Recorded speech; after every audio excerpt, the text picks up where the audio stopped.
Good morning, good morning. Actually, weirdly, I think I was wearing this dress in the beginning of the last vlog. It's not the same day, it's a whole new week. Also, told you we were going to go and meet Kaz and do some website stuff this week, but I don't think we are. We couldn't make it work for the date that we'd planned. And this afternoon, I'm actually going to meet someone in Manchester. So, last night I made my first full batch of the Cherry Falls. Today I'm going to pour some of the Elm Street. I think I mentioned last week that the decision had been made that we would just nix the last summer. So rather than do 3 cents for our Summerween, we're doing Cherry Falls, which is very fruity and could skew summer, but I think works for both. And then Elm Street is very smoky. So really, kind of reminds me, if anyone is familiar, Bath and Body Works did a mahogany teak wood, but it was like a mahogany teak wood like extra or something, and it was super smoky. It kind of reminds me of that. It's a very, very kind of fireside smell. Or maybe like is it Du Bois from, what's that really expensive? Diptyque. It's that kind of like fireside smell. So I think then they don't necessarily go together, but kind of. I don't know, but I'm happy with them. Those are the ones that I really like, and they are both performing really well as candles. So I'm making the first batches of those today. I also really need to clean this space up before I go and do things this afternoon. Today is basically just, I mean, isn't it always? But today is like resetting. I need to set myself up for just to be not untidy all the time, and so that I can work more effectively in here. I think the plan is to release, I think the plan is to release these scents maybe the end of this week, so better get a wriggle on. I've gone back to using these in everything. I've got them like in my melter pot, I've got them in my jugs, because I think my melter pot is losing it a little bit. I think it needs replacing, to be honest. So now I put it into the jug and I wait for it to get to 80 before I even touch it, because I was like pouring it. I had this thing set to like melt to 80, and then when I started measuring the temperature in the jug, because I would measure the temperature in the jug like later for pouring temperatures, but when I started measuring the temperature in the jug, it was like 90 to 100. That's pretty far off. And I was wondering whether or not that's why when I was doing some testers, I was getting some kind of hit and miss results. So I've ordered more of these to just literally have them in all the jugs at Christmas, because I don't want to be spending money on an extra melter at this point. Maybe at some point, but not right now. It's been a lean first half of the year. We've had a lot of things that we had to buy. Obviously our first tax season, we had to get an accountant. All those things were like expenses that had to come out of our business funds, and so we really haven't had any money at all to play with. So I'm hopeful when the autumn rolls around, that's when we've got a little bit of cash to be like, what really needs to be updated and changed, because that's major. That is major. So I'm back to the old-fashioned temperature measuring for now, and I'm kind of happy with it, to be honest. So I'm gonna this is the smoky scent. I'm gonna leave this probably an hour, come back and pour it. Perfectly cloudy. It's around 40 degrees to pour. I think that is just about right. I've had a bit of a tidy up, which is good, and the room in here is super warm. I love summer. I love summer. Now, I'm not a massive summer fan. I'm trying to become more of a summer fan as like time goes on, because, you know, there's only so many summers left. But I do like summer for pouring candles because the temperature is a little more consistent. If I pour in the day, it's warm all day. As they're cooling, as they're like setting, the whole thing it's just better. Also, in case anyone's interested, I like to pour them this way, because I feel like if there's any inconsistency in, you know, like pockets of fragrance, which there shouldn't be because I blend for a long time, I feel like they'll be more even. But that could be complete nonsense. I'm just making it up. It can't hurt, is my real thoughts about this. Right, I'm ready to go out now, and I'm just checking on the batch that I've made. Honestly, endlessly frustrated with not perfectly smooth tops. Tell me, as a customer, would this bother you? You know, if you buy something and it's handmade and you know that it's like natural waxes, trying to avoid all of the things that would give me the smooth top, would this bother you? Would this be like a deal breaker? Or as long as the candle performs, do you not care? Because from my perspective, from the seller, I'm like, I want it to look perfect. But from the user of the candle, unless I'm buying a candle for decorative purposes, then as soon as I burn it for the first time, the top is not the same anyway, so I don't really care. These, like when they burn down and they settle, they don't settle all lumpy or anything. They settle like nice and smooth. But I feel like I give this way too much of my like brain space, the smooth top thing. Because do people really care that much? I don't know. I want to package up one of the Cherry Falls ones. This is why I made this batch yesterday. But I wanted to package one of these ones up for my friend that I'm meeting in Manchester today. And also it means that I can show you one fully done. This will be my first Cherry Falls label. Give it a couple of weeks, I'll be like, I'm ready to label some new things. But first one, because her website has cherries on it. Because she's like a Vegas photographer. She's got kind of like a vibe, you know, like the I love it so much. She's got kind of a, you know, like a fruit machine vibe. I see in this instance, maybe you would buy this and plan for it to be a decorative candle, and so then you would want it to be perfect. I'm considering offering a line of candles that are part paraffin for people who want something different. It's so difficult because you're never ever going to be able to make everybody happy. I know that, but I also want to give the best possible experience for our customers that I can, and I feel like that is natural waxes. But people are used to paraffin waxes in expensive candles, and so I don't know where the line is, honestly. Also, I don't have any box labels for this, so it's just gonna come like this. But she is getting a first ever, so hopefully she won't mind. Right, that's gonna be me for today. I'll be back tomorrow and we will label up the rest of them. Look at this face. Does this face look like someone who got any amount of sleep last night? I did, but maybe like 3 hours. I have a funny story to tell you. I'm gonna bring in the candles from the other room and we'll sit down and I'll trim the wicks and we'll label the candles and I'll tell you what happened. Just move these out of the way slightly. Okay, so yesterday, did I tell you what I was doing? I can't remember. Yesterday I went to meet with the photographer from Las Vegas who did our vow renewal photography. So for our 10-year anniversary, because we got married in a registry office, very small wedding, we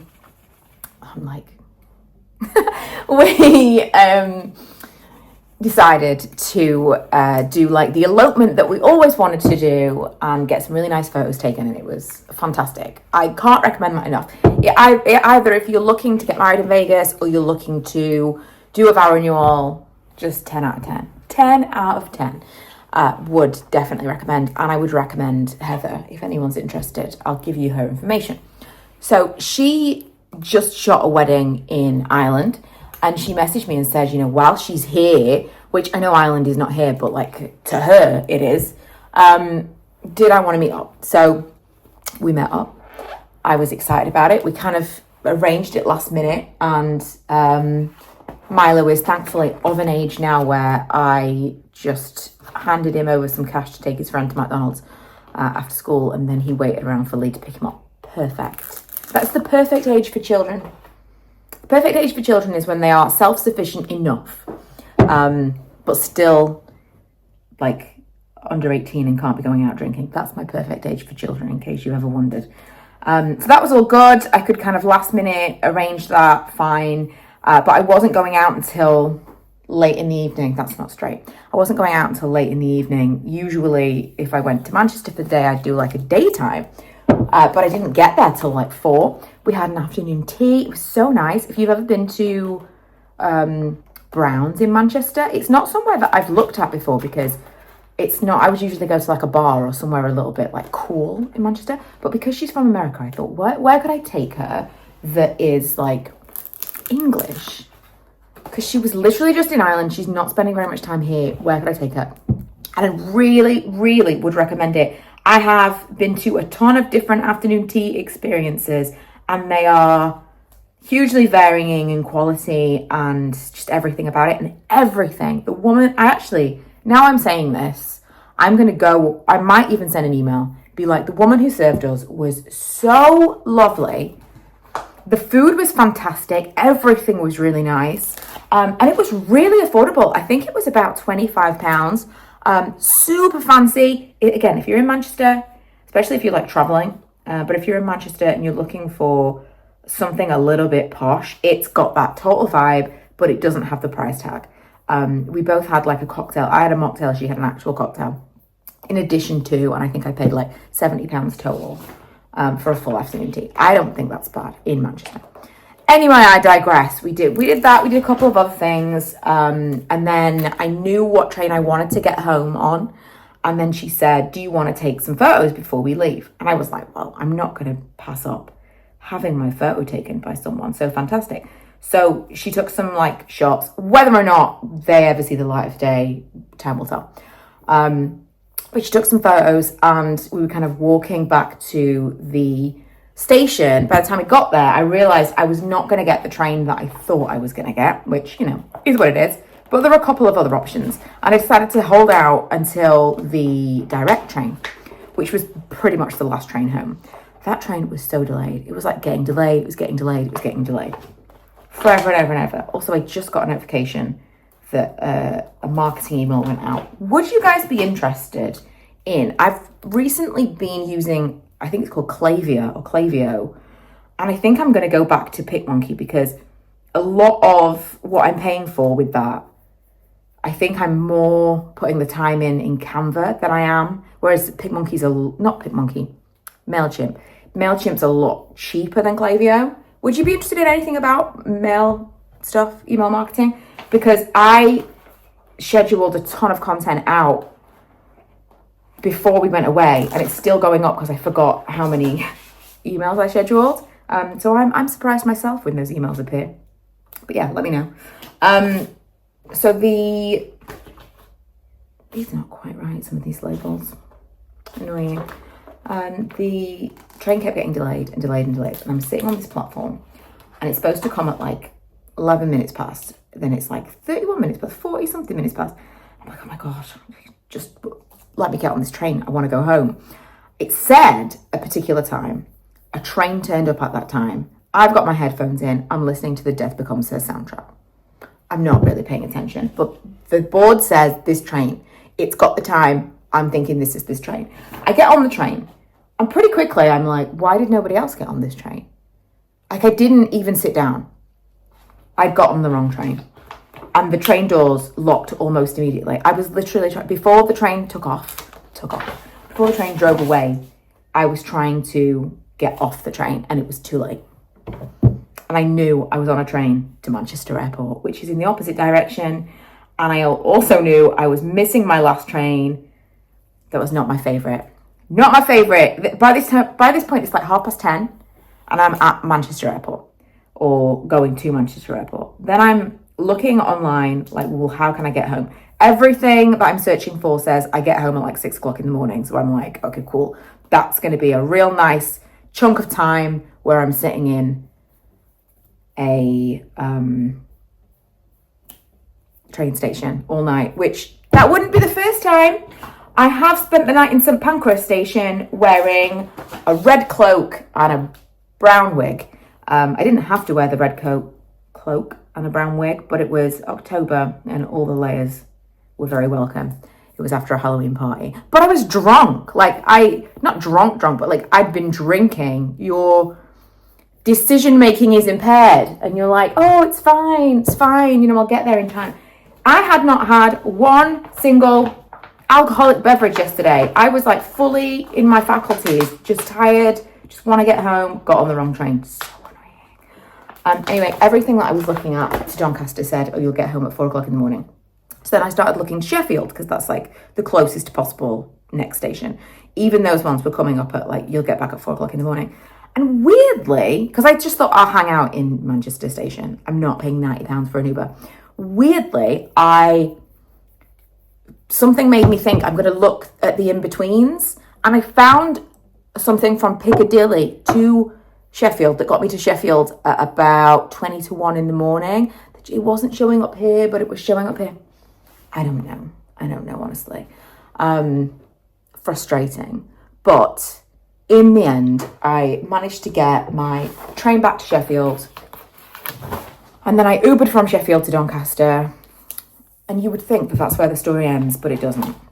I got back to Doncaster. I got the Uber to drop me off at the train station because that is where I'd left my car. Now, understandably, you might be wondering, why didn't you just drive to Manchester? I find it quite stressful. Even my husband was like, I wouldn't drive to Manchester if the train was available. Like, there's always a chance you're going to screw something up. You're going to like go down a bus lane and cost yourself a fortune in fines and whatever. Like, it's a bit nerve-wracking to drive in an unfamiliar large city. And it is a large city to me, being from Doncaster, because we're like a small place. I think we are a city now, but like not really by comparison. Wait, is that one missing? So I got back to the train station. The Uber dropped me off. I went to go through the doors, which would lead me to the car park. They were locked. I tried to get the attention of a guy that was cleaning the floor. All done. And he was kind of like, we're closed. Obviously, someone's knocking on the window at 2 o'clock in the morning. Nobody wants to hear this story. They're going to be thinking, she's drunk, like, I don't want to deal with this. He came to the window and I was talking to him and I said, listen, my car's upstairs. Do you know how I can get up there? He's like, you need to go through the bus station. Fabulous. So I started walking through the bus station. And at this point, I'm getting a little bit worried because I don't tend to be like concerned about walking alone at night. I have that millennial, I'll be fine, irrational trust that I'll be fine. And so I tend not to be worried about walking alone at night. But it was pretty dark around there. I was like, I don't really know whether or not I should be doing this. Anyway, I walked through the bus station. All the doors are closed. Like, how can I get to my car? The website literally says it's a 24-hour car park. How can I get to my car? The only thing I could think that maybe I could do is I could literally go the way a car would, which you wouldn't need a door for. Like, I could walk way around the edge. What is on this? It's like there's like a scuff on the side of that. That's going to have to be a sample candle. I thought I could literally go all the way around the back of this shopping centre in the railway station and walk up the ramp that the car would go up. Like, worst case scenario, this was my plan. But I really didn't want to do that because unlike all the places I'd been up until this point, that was not going to be lit in any way. It was not going to be, I didn't feel like you were going to have like a ton of cameras and stuff there. It didn't feel like a safe move. So I didn't want to do that, but that's what I was going to do because otherwise I was going to have to go and try and find a taxi somewhere at like, by this point, I don't know, 2:30 in the morning in Doncaster on a Monday. We don't have Uber.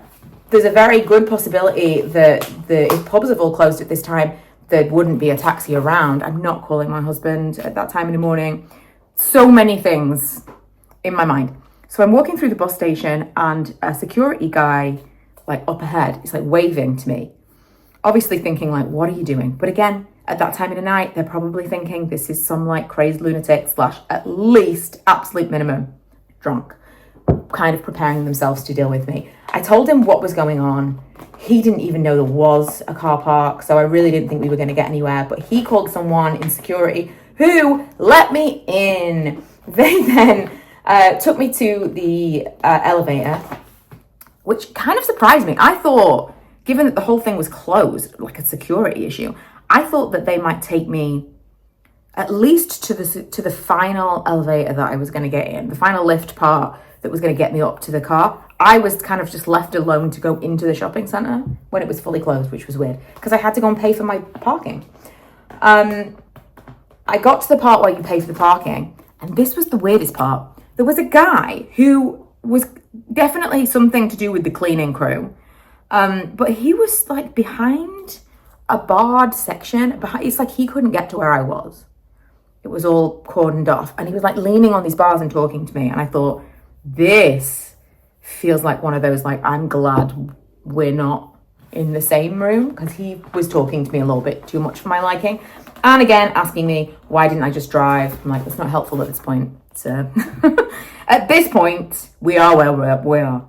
So I paid for my parking, finally got upstairs to my car and came home. I think I went to bed about 3:30 this morning and then got up at like, I don't know, 7. Not counting the time it takes to actually get to sleep when you're like so wired from an adventure. Is this a thing that happens to people? It's a thing that happens to me. I have missed many, many trains in my time, many last trains home. It is a lovely ADHD side effect. I think that's what it is. But one I could have done without yesterday. So next, what I am doing is, if you remember, I had some bad wax that I couldn't make work, but I've still got like several kilograms of this wax. And when I couldn't make it work, I had like a full pot full of it, because it's worked in the past. I don't know. But I have now a little bit of time and old recycled jars and several wicks that I can test with, and all of the wax, rather than kind of, I mean, what are you going to do with it? Rather than get rid of it, I poured it out into these little like waterproof containers. I've just got them all stacked up. Although, I mean, I've got like slabs and slabs of it, but all the stuff that was in the melter, when I realized it wasn't working, I poured it out into these so that I could test with it and again in the future. So I've just put a few of these in my melter. Now it's fully empty of my regular wax. I'm going to set up some testers. I kind of had this idea last week because of the issue that I was having with the tunneling. You know, I was like blending a couple. I think I showed you. There was one that was burning absolutely perfectly and one that was just tunneling like crazy. Both exactly the same wax, all the same temperatures, same wick, everything. One was a slightly different oil, like I was blending 2 oils together and it just did not work. Obviously, we know from the testing process that that's why we do the testing. Not everything works with everything, but a lot of what we use works with our regular, like we've got a couple of things that use a different wick, but most of what we use is pretty much the same formula for every candle. And if it doesn't work, we're kind of like, how much do we really want this? Because it makes sense. If everything is like across the board the same, it's got to be really special for us to take the time to like retest and find something else that works. But I have so much of this wax that at this point I have quite a few oils that we haven't used for other things. So I'm going to use those to test with this wax, see if I can find something that works with it. Because if we can, that's like supplies we've already got, it's materials we've already got. It just makes sense to try and make it work. If you are still in the testing phase, let me just give you a rundown. Like these are some wicks that I bought recently. A lot of the wicks that we use are from Candle Shop, which is annoying because they're expensive, but it is what it is. These are some wicks that we use for like double wicking. Are these the same as these? Same. This, I think these are the ones that we use in the Christmas jars, which time will come very, very soon. This is if we need the double wick. We've even got more of those. CL12, we use CL14 for almost everything. CL12 must be like, in case something is burning too hot, we want to just see if we can get it less. What are these? CL16. Oh, and CL8. Right, so all of this, and then these, I believe, are a job lot of CL12. So these wicks are like not perfect. Some of them might be slightly detached from I've never had like very many in a box like this that are detached, but this is a way cheaper way of buying wicks. And these work with our formula if we do a 20 centilitre jar, or if we do the little tins. So if I was going to do a tin like this, a tin like this, which actually has moisturizer in it. This would be perfect for this. This is like a 60 centiliter jar diameter. There was a time where we were doing these quite frequently. We'll offer them for wedding favors or for whatever like that, you know, mini things. And so I have these as and when, if, but we don't use them very often. So this is the selection. We also, I think I have another box somewhere that's got some more wicks from different companies, but for the most part, we now use exclusively Candle Shack. And so this is our box of wicks. It is probably, I think, wax and wicks is probably the most expensive testing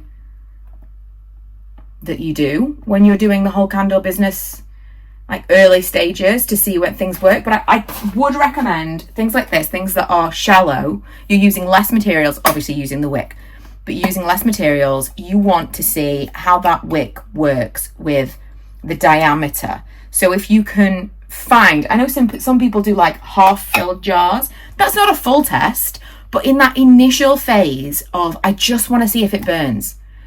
Like, you can do a half jar and you will know if it's going to tunnel. Do a half jar. If it burns well from there, then do a full jar. This is one of those things that people argue about, but that is how I feel about it. Don't go full. Early doors. I do every tester with a full jar now. But we buy in larger quantities, so I feel like we can afford to do that.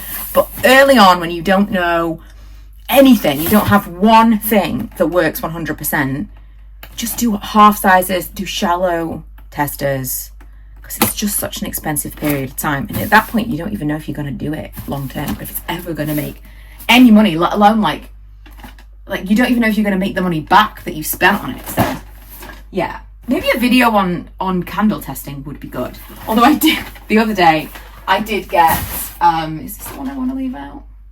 No.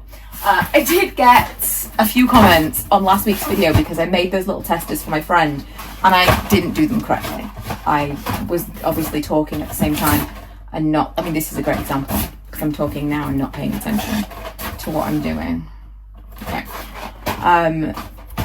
But what I was doing was I was putting small amounts of wax in cube tray like this, and then I was putting drops of the oil in. And a couple of people were like, you put 2 oils in 1 cube. I'm like, ugh, I know, I'm an idiot. I do also need to make my friend a full sample. She's picked the one that she likes. Thankfully, it had nothing to do with the ones that I did wrong. It was a completely different scent anyway, so it was fine. But I did have one particular question, or more criticism, from someone who was like, these are not correct. Like, that's not how you make a wax melt. That's not what I was trying to do at all. I wasn't making wax melts. The little cube of wax was just like a carrier for the little drops of oil, because you can put these little drops of oil, fragrance oils, you can put them in water in, like, if you're just like, will I even like this smell in my house, you can just put them in an oil burner with some water and a few drops of the oil, diffuse it around your house and be like, it's not for me, it is for me. You could even use that technique to test blends, like do 1 drop of this, 1 drop of that. How do I like these things together at a much lower cost at the early stages? And that's kind of where we were at. Like, if she'd been with me, I would have just put it on a tissue and been like, smell this. But I didn't want to have to take oils with me because those little 10ml bottles leak like mad. So that's what I decided to do. It also meant she could put that single cube in an oil burner, or a wax melter rather, and diffuse it around the house and see how she liked it. There was nothing about that was a correct wax melt. It was just a mechanism of getting her a couple of drops of oil. That was all that was. So it wasn't important like what the temperatures were or any of those things. It's the next day because I think I'm wearing the same thing. Yeah, it is what it is. It's the next day because I realised, well, there are a couple of things, but Karen needed a new laptop, so we ordered a new laptop. She's in work today, so we've had it, hopefully it'll come to me today in good time. We've had it delivered to my house so that she can come and collect it after work here. So she didn't come and collect things yesterday, so I didn't finish up the labels, which makes no sense. I could have got ahead of it, but I didn't. So I'm going to go in and make the Summerween labels now, and I thought I would show you how. So this is PicMonkey, which is kind of a Canva. We've just started using Canva recently, but I've always used PicMonkey because I'm old. And so we still have a lot of stuff on PicMonkey that's just like here, and I can't be bothered to move it over to Canva. So that's why we're here. But this is on Pick One Key. This is just like a 6x4 size, so for our 6x4 labels. And then obviously I'm going to slice this down the middle, and this is 2 different labels. So I have the description of the scent, I have the name of the scent. The name of the scent actually comes from, let's add an image. Let's find, see, this is where I do like thumbnails and all kinds of stuff. Where? Oh, I'm going to have a problem because these are coloured. Usually, okay, I'll put them in just as a reference in that case. Usually I will literally just like put it in, crop it, and it's easy breezy. But with this, I'm going to have to actually type it in, which is annoying. Thankfully, in PicMonkey, I've got our fonts saved, so I know what everything is. So our main font is Lavello, so that is Cherry Falls. And that needs to be... Isn't it weird how like memory works? Because when I said Cherry Falls, I could smell the candle. Isn't that weird? Just want to make sure that it is kind of the right size. I'm not going to bother. That's 2 different, you know, the gap is less, but I don't care. For this, oh, I do care actually. No, I do care. I do care. This is all the ones that have gone before. I do care. I'm going to have to do it. That's going to bug me. Okay, so Cherry Falls, and then underneath we need little text, which is going to be, let's stretch that out. That's going to be Lexand Megalight, and we're going to say it is Black Cherry, Peach, Raspberry, Vanilla. And I've tried to leave spaces for the little dots, although that's not, I don't think that's the weight of that font that we need. I think it might be regular. Yeah, let's go regular. Okay, and then I'm going to get some, is that too big? It might be too big. See, those of you who've expressed an interest in me showing you how to do something on a website, this is a preview. Do you still want me to show you how to do something on a website? Or is it like, oh, damn it. Let's see if I can zoom in on this and do it a little bit easier. That is bigger than I want it to be, that little dot. I think there's probably an actual dot, you know, like a typed dot that I could use, but this is what I do. It's one of those things, isn't it? When you've done something for long enough, like you don't look for alternatives. You just keep doing the same thing, which is something, like, that's way too big. That's bigger than that. But I have a feeling that might be, no, it's not. It's just because this is small. I'll figure it out later. Again, this is just for the box label. It's not, I dropped you on the floor. This is just for the box label. It's not, you know, of the utmost importance. This is just, I don't even know if these are going to go into the shop. If they are, I do want them to be perfect though. I don't know. Me and Karen have been talking about this because the box situation that we do right now, it's, so Karen can see at a glance in her house where she has all the stock, what everything is, easily. And then obviously when the customer receives it, it's nicely packaged. When we did markets, it was nice to have them in boxes. Again, you could see it at a glance and it was like a nice advert for the product. But for the most part, most of our customers never see the box until it arrives with them. That obviously is going to change because we're going to be stocking in the actual shop. We've been talking about maybe getting something nicer, like a nicer box or a nicer label. I don't know. It's really going to massively depend for me on how many we sell. I mean, for both, oh, I didn't even notice I've got like a word spot there. For both good and bad, we don't want to spend a lot of money on new packaging. So if we sell a lot, we probably want to stay with what we're doing right now. But then if we don't sell very much at all, is it worth, you know? I think we're going to stick with what we've got. We might try and just neaten it up a little bit. But now I need to think of a description. I was using ChatGPT here and there, and I still may, but I do feel like I was losing something in doing that. So I don't want to rely too heavily on ChatGPT and kind of, when there was a lot of stuff that I had to put on the website, it was great because it felt really overwhelming and it's hard to think of copy for like 10 cents at once.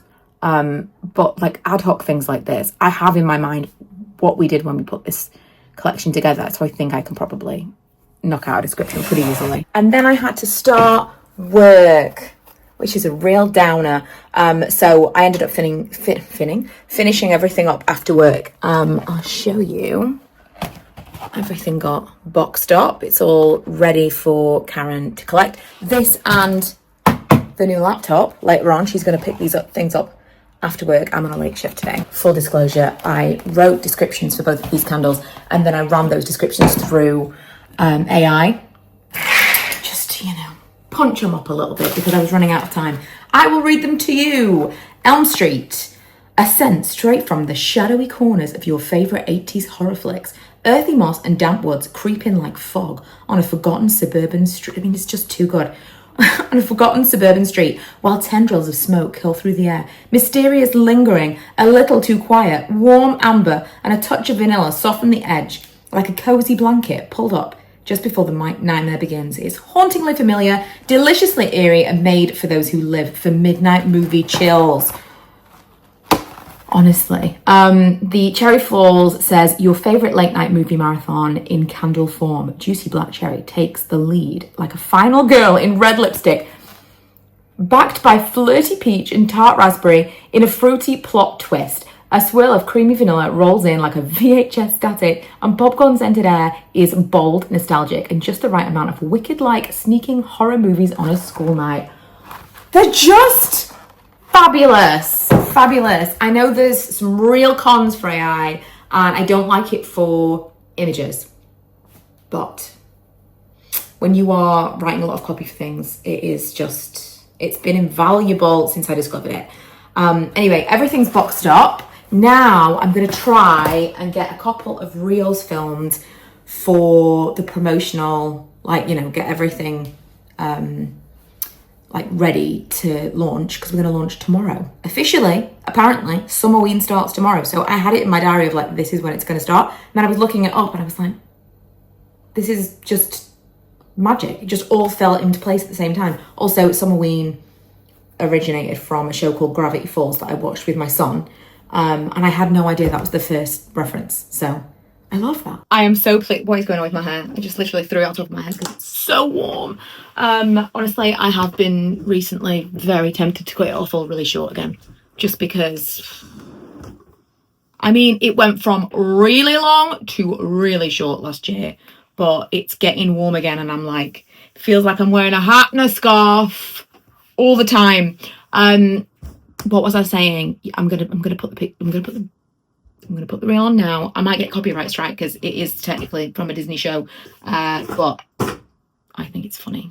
Here we are, the Summerween Superstore. Wait, summer what? Summerween! The people of this town love Halloween so much they celebrate it twice a year. And wouldn't you know it, it's today. Do you always carry that calendar in your pocket? Yes. That's going to be it for this vlog. I feel like it's been so long and rambly and totally random with a bizarre story about trains in the middle. I've got to start my actual day job again soon, so I'm going to edit this vlog and get it up for you for your viewing pleasure. Hopefully it is, if nothing else, something in the background while you're doing your own small business stuff and you feel like you've got a bit of company. But we are talking about doing something fun in the shop that would create more content. So stay tuned for next week and I will let you know what that's going to be.